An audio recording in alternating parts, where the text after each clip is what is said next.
Here's all you need to know about Aurelia in 60 seconds or so. Aurelia is a Psyche main DPS character with some very unique features. Design wise, she's my favorite, as her model tells a unique story, but more on that later. Her main damage sources come from her sprint.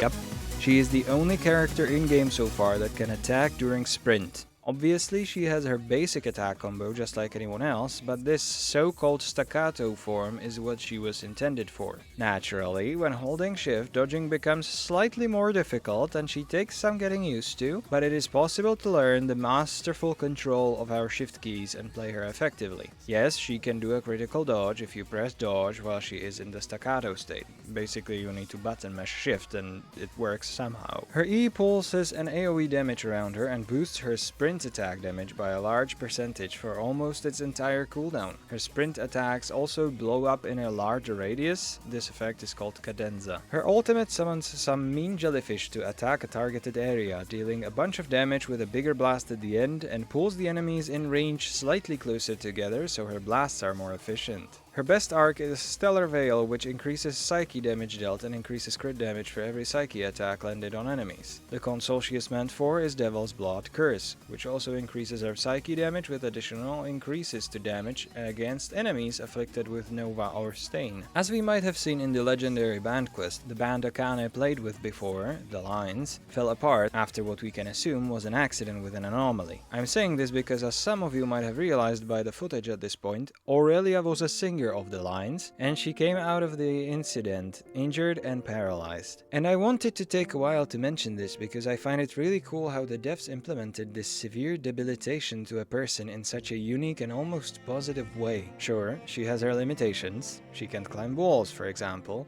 but she can still do a lot, and a lot of that lot is something ordinary people cannot do, which I believe is a beautiful message. Anyway, ending pro tip.